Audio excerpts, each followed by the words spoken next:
Continuity editing is a way of editing to make sure that everything is the same as in the scene before.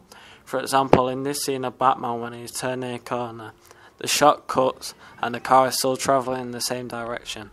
This is continuity editing because even though the scenes were filmed at different times probably, it looks like it runs smoothly and they flow in order.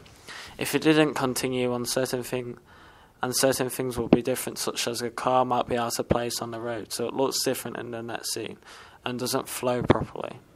This shows the audience that each of the scenes are leading on from each other and makes the editing look smooth and that it flows together easily. For example, in this scene they have made a mistake with the continuity editing. The man goes to turn the car left, but then when the scene cuts, the car actually slides to the right, which would be an example of bad continuity editing because it doesn't make sense for one and doesn't follow on from the scene before when it is meant to carry on. This will confuse the viewer if done wrong, could give them the wrong idea possibly. Cutting is the most generic type of editing. Everyone uses it when they're editing something. For example, in this example, The Hangover has been cut into different scenes. And if the editing is really good, like in this, sometimes the viewer can't tell it's been edited, really, because the scene just flows smoothly. For example, throughout this scene, there are lots of cuts when it is switched into the close-ups of the characters when each of them speak. It's an example of cutting because it looks like the scene is flowing like it would in real life. For example, in the scene, it shows to the audience who is speaking, but it acts like the scene is flowing together.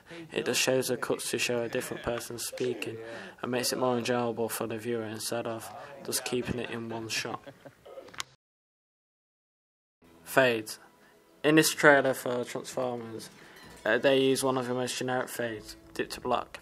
In this trailer, they use it to add tension and to make the scene more quickly by showing little clippets of a scene and then fade into black to add tension like the audience wouldn't know what's going to happen next.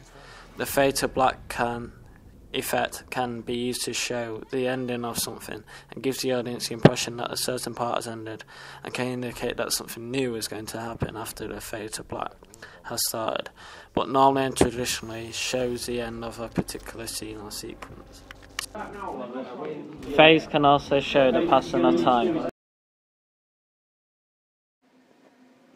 A reaction shot is where something takes place, for example an explosion on screen, and then the camera cuts to another shot, normally a close-up shot of a person's reaction to this incident. So if someone saw the explosion, there would normally be shot, so the camera would go to a close-up of the person's face looking shocked. It doesn't just have to be shot, the reaction can show a range of emotions depending on what the shot before the reaction shows. This gives the audience a sense of feeling because we now see how the character is feeling after a certain event has happened, like in Back to the Future where after being tricked up, the guy looks shocked. Cross-cutting, also known as a cross-cut technique, using editing is making two pieces of footage look like they are happening at the same time.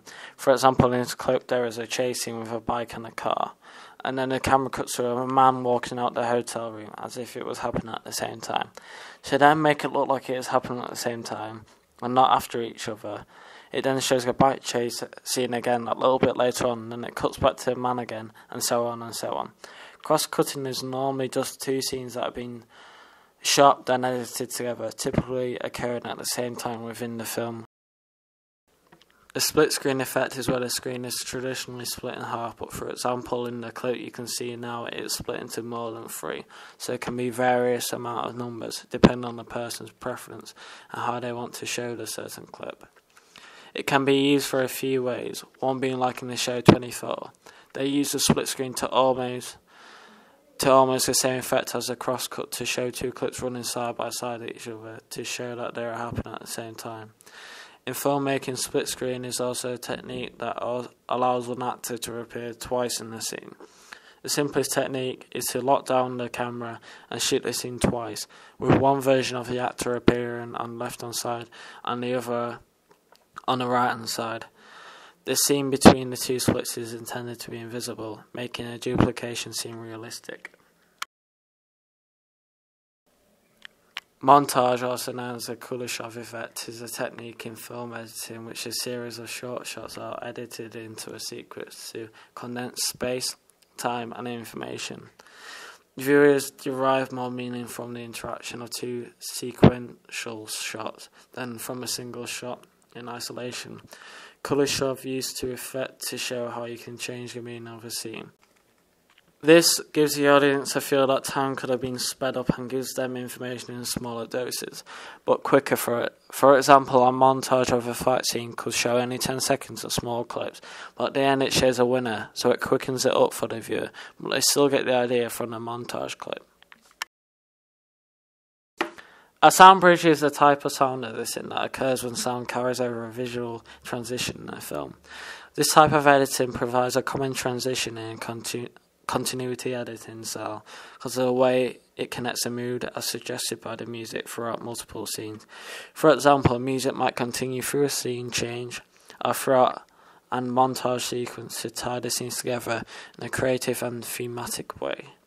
Another form of a sound bridge can help lead in or out of a scene, such as when dialogue or music occurs before or after the speaking character is seen by the audience. This gives the audience a real feel of what the mood is for the scene coming up and connects the scene for them. So if it is like peaceful music, they will get the idea that that scene is going to be quite calm and relaxing.